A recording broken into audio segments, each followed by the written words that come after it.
In the cold grey light over Suffolk, the sudden rise of 24 helicopters into formation was far more than a picturesque moment in British skies.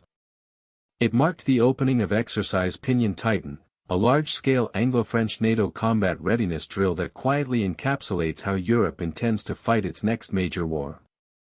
Built around a combined fleet of British, French, and U.S. rotary wing assets, the exercise is engineered to prove that Allied aviation can assemble quickly, deploy at scale, maneuver across a contested battle space, and deliver synchronized effects under a single, integrated command framework. From the outset, Pinion Titan is about mass, tempo, and credibility. The departure from Wattisham Flying Station, with attack, reconnaissance, and heavy-lift platforms rolling in a tightly sequenced elephant walk before launching almost simultaneously, sends a deliberate signal: aircraft are mission-ready, crews are proficient, and the logistics chain can support rapid generation of combat power. Where previous drills often emphasized specific skill sets or isolated platform performance, this deployment is designed as a real-world systems test, fusing sensors, shooters, planners, and sustainment units into one responsive aviation combat team capable of operating under real-world constraints.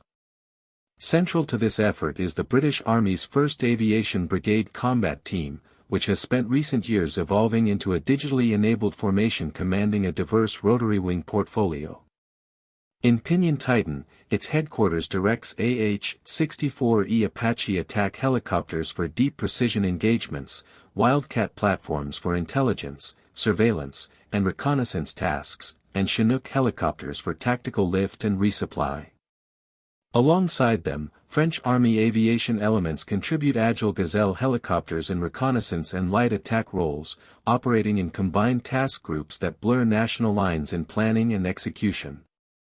The integration of a U.S. aviation planning cell adds another layer, turning the exercise into a realistic rehearsal of how leading NATO land and air components would coordinate in a genuine crisis. The geography of the exercise underscores its ambition and its operational realism.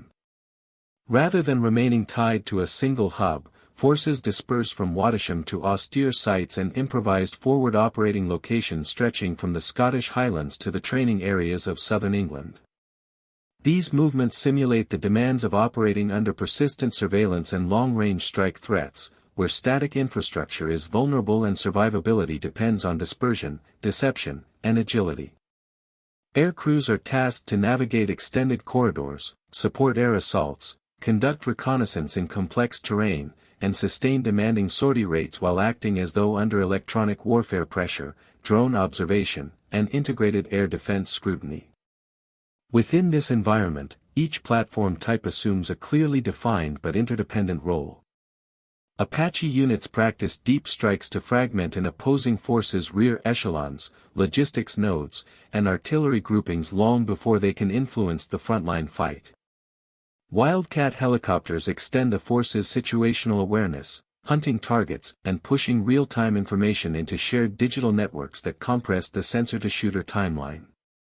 Chinooks deliver infantry, engineers, and critical supplies into challenging landing zones in coordination with armed escorts, illustrating how rotary wing mobility underpins rapid maneuver and reinforcement.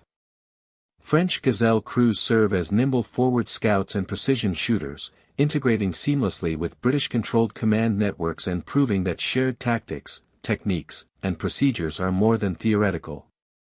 Equally important, though less visible than the aircraft themselves, is the machinery that keeps this complex structure functioning.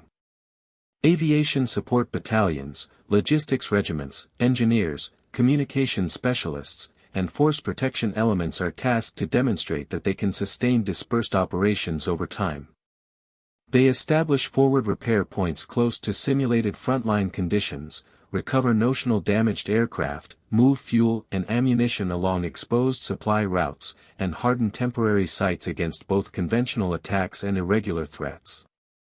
Their performance determines whether impressive launch sequences can translate into durable combat power once operations become protracted and attritional. Lessons from Pinion Titan are likely to extend well beyond attack helicopter tactics.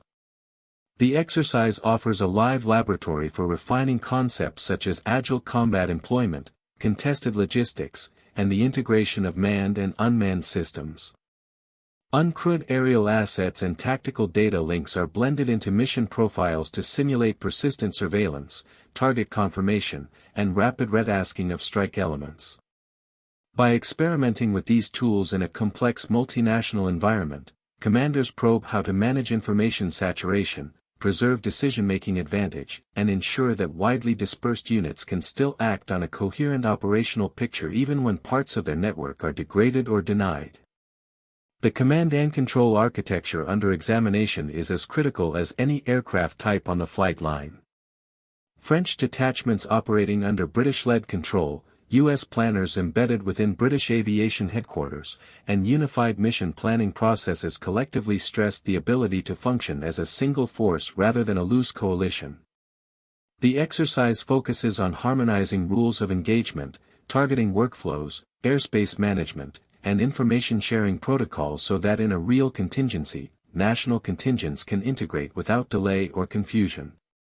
Cultural differences, technical incompatibilities, and procedural gaps are exposed deliberately, giving staffs the chance to resolve them now instead of under the pressure of an Article 5 response. Pinion Titan also carries a strategic signaling function that reaches beyond its training value. It turns political commitments between London and Paris into visible combat capability, underscoring that bilateral defense agreements and NATO pledges are backed by formations able to deploy, maneuver, and fight jointly from European soil.